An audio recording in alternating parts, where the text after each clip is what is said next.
என் தங்கமே, இந்த கருப்பனை மதித்தால் நிச்சயமாக இன்று என்னை தாண்டி நீ சென்று விட மாட்டாய். என் பிள்ளை, உன் வாழ்க்கையில் நடந்து கொண்டிருக்கின்ற ஒரு மிகப்பெரிய துரோகத்திற்கு முற்றுப்புள்ளி வைக்க உன் அப்பன் நான் இன்று வந்திருக்கின்றேன். நான் அந்த விஷயத்திற்கு முற்றுப்புள்ளி வைக்கின்ற நேரத்தில் நீ இந்த தவறை மட்டும் செய்து விடாதே. அது என்ன தவறு, எதனால் செய்யக்கூடாது என்பதனை உன் அப்பன் சொல்வதை கேட்டு நீ தெரிந்து கொள். ஒருவேளை நான் சொல்லிய பிறகும் நீ இந்த தவறை செய்வாயானால் நிச்சயமாக இந்த கருப்பண்ணசாமியினுடைய கோபத்திற்கு நீ ஆளாக நேரிடும்.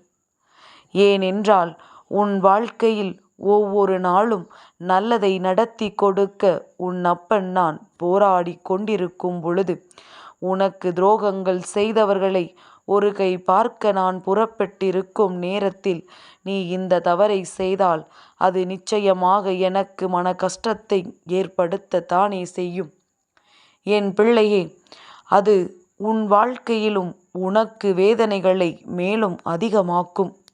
அந்த தவறை செய்தால் நீயாகவே உனக்கு குழியை தோண்டி அதில் விழப்போகிறாய் என்று அர்த்தம். அடுத்தவன் தோண்டி வைக்கின்ற குழியில் விழுவதே தவறு என்று நான் சொல்லிக் கொண்டிருக்கின்றேன். இந்த நேரத்தில் நீயாகவே உனக்கு குழி பறித்து அதற்குள் விழுந்து விடலாம் என்று நினைக்க கூடாதல்லவா? நான் சொல்கின்ற இந்த விஷயத்திலிருந்தே நீ புரிந்து கொள்வாய். நிச்சயம் நாம் செய்ய நினைத்தது எத்தனை பெரிய தவறு என்று. என் குழந்தை, எல்லோருக்கும் எல்லாம் தெரிந்திருக்க வேண்டும் என்ற அவசியம் கிடையாது. ஆனால் தெரியாத விஷயங்களை மற்றவர்கள் எடுத்துரைக்கும் பொழுது தெரிந்து கொள்ள வேண்டும். அப்பொழுதும் நான் இதனை தெரிந்து கொள்ள மாட்டேன் என்று நீ அடம் பிடித்து நிற்கக்கூடாது. உன் வாழ்க்கையில் உன்னை சுற்றி உன்னை சூழ்ந்து வருகின்ற சில கஷ்டங்களும் சில துரோகங்களும் உன்னால் நடந்தது என்பதனை நீ நிச்சயமாக மறுக்க முடியாது. நீ செய்த சில விஷயங்களினால், நீ நம்பிய சில மனிதர்களினால்தான் உனக்கு இந்த துரோகங்கள் நடந்தது என்பதில் எந்த ஒரு சந்தேகமும் கிடையாது.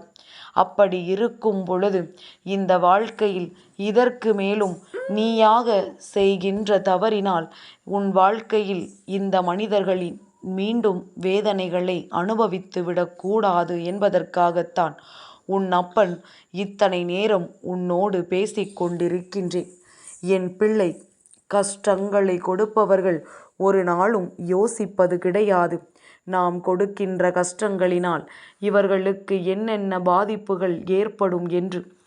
ஏனென்றால் கஷ்டங்களை கொடுப்பதே நீ வேதனைப்பட வேண்டும், நீ சோதனைகளை அனுபவிக்க வேண்டும் என்பதற்காகத்தானே. அப்படி இருக்கும் பொழுது நான் உன்னை செய்யக்கூடாது என்று சொல்கின்ற அந்த தவறு என்ன தெரியுமா?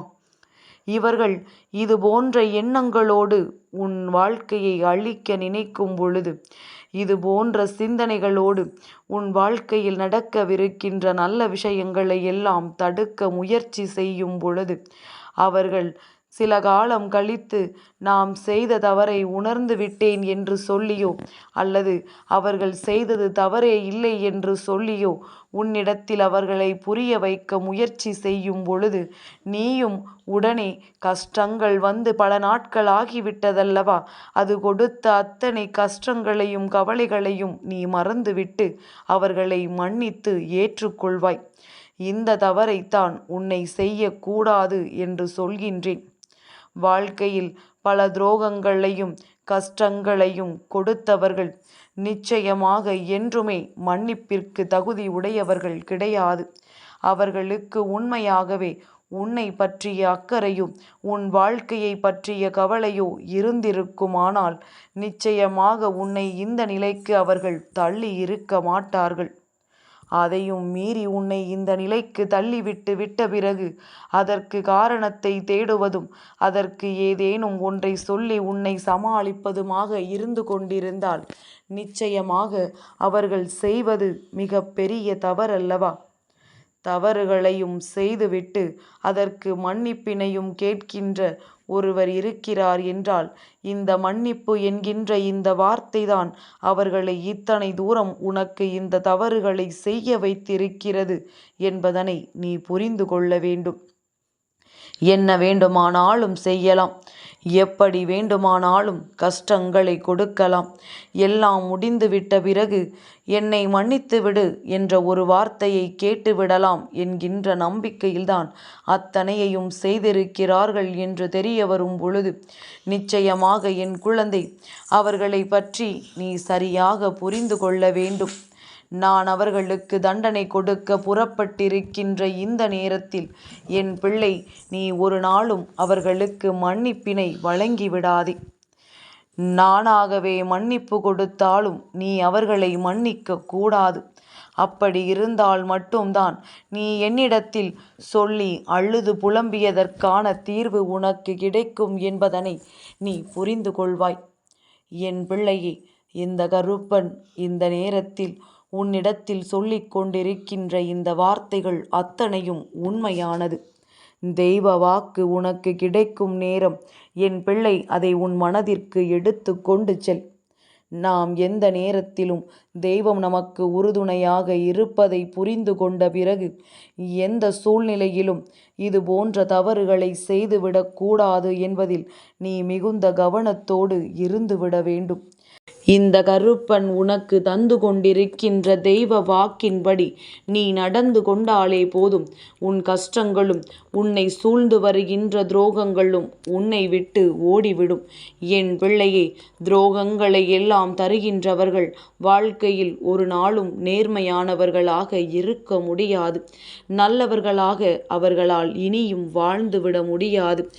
எவ்வளவுதான் நல்லவர்களாக முயற்சிகளை செய்தாலும் அவர்கள் செய்த துரோகங்கள் நிச்சயமாக உன் மனதில் நின்று கொண்டுதான் இருக்கும். இந்த எண்ணங்களோடு என் பிள்ளை, உன் வாழ்க்கையில் உனக்கான ஒவ்வொரு சந்தோஷத்தையும் நீ பெற நினைத்தாலும் அது உனக்கு முழுமையான சந்தோஷத்தை கொடுத்து விடாது. எப்படி இவர்களால் இது போன்று செய்ய முடிந்தது என்கின்ற உன்னுடைய எண்ணமானது நிச்சயமாக உன்னை நல்லபடியாக வாழ விட்டு விடாது. இவர்களுக்கான தண்டனைகளை சரியான நேரத்தில் நீ கொடுத்தால் மட்டும்தான் இவர்களால் பட்ட அவமானங்களுக்கெல்லாம் உனக்கு தீர்வு கிடைக்கும் என்பதனை நீ மறந்து விடாதே. எந்த ஒரு பிரச்சனைகள் வாழ்க்கையில் ஆரம்பித்தாலும் அதற்கான தீர்வுகளை முழுமையாக பெறும் வரை என் பிள்ளை அந்த விஷயத்திலிருந்து அடுத்த விஷயத்திற்கு தாவி சென்று விடாதே. எதனால் தெரியுமா? ஒரு பிரச்சனைக்கு முடிவு கிடைக்காமல் அடுத்த பிரச்சனைக்கு நீ முடிவை தேடினால் காலம் முழுவதும் பிரச்சனைகள் தொடர்ந்து கொண்டே இருக்கும். எந்த பிரச்சனைக்கும் முடிவு உனக்கு கிடைத்து விடாது என்பதனை நீ தெளிவாக தெரிந்து கொள். என் குழந்தையே, நான் உனக்காக இன்று செய்ய நினைக்கின்ற இந்த விஷயத்திற்கு நான் சொல்வது போல அவர்களை மன்னித்து நீ தடைகளை உருவாக்கி விடாதே. மீண்டும் அவர்களோடு பழையபடி பேசி விடாதே. உன்னை அவர்களோடு பேசக்கூடாது, அவர்களோடு பழகக்கூடாது என்று நான் சொல்கிறேன் என்றால் அவர்களின் எண்ணங்கள் சரியானதாக இல்லை என்பதனை உனக்கு உணர்த்துவதற்குத்தான் உன் அப்பன் நான் முயற்சி செய்து கொண்டிருக்கின்றேன் என்பதனை நீ மறந்து விடாதே. கடந்து வந்த பாதைகளில் நீ அனுபவித்த சோதனைகள் எல்லாவற்றையும் நீ இத்தோடு நிறுத்திவிட்டு இதற்கு மேலும் இவர்களால் எந்த சோதனையும் நமக்கு வந்துவிடக்கூடாது என்பதில் நீ தெளிவாக இருக்க வேண்டும். உன்னுடைய மனத்தெளிவு, உன்னுடைய மனதில் இருக்கின்ற அமைதி, இவை எல்லாமே இந்த கருப்பனை உன் அருகில் கொண்டு நிற்க வைக்கும். உனக்கு காவல் தெய்வமாக விளங்குகின்ற இந்த கருப்பண்ண சாமி நிச்சயமாக உன் வாழ்க்கையில் நல்ல மாற்றத்தை ஏற்படுத்தி கொடுப்பேன். நம்பிக்கை வைத்து நீ கேட்கின்ற ஒவ்வொரு வார்த்தைகளுக்கும் நிச்சயமாக உனக்கான நல்ல பதில் கிடைத்தே தீரும். நல்ல நேரம் என்ற ஒன்று உனக்கு உருவாகிறது என்றால் அது இந்த கருப்பனால் மட்டுமே உனக்கு சாதித்து கொடுக்க முடியும் என்பதனை நீ மறந்து விடாதே. இது நாள் வரை நான் உன்னோடு இருந்து உன்னை வழிநடத்தி இருக்கின்றேன். இனியும் நான் உனக்கு துணையாக இருந்து இந்த வாழ்க்கையில் உன்னை வழிநடத்தி செல்கின்றேன். எதற்கும் கலங்காமல் இந்த அப்பனின் பிள்ளையாக நீ தைரியத்தோடு இரு.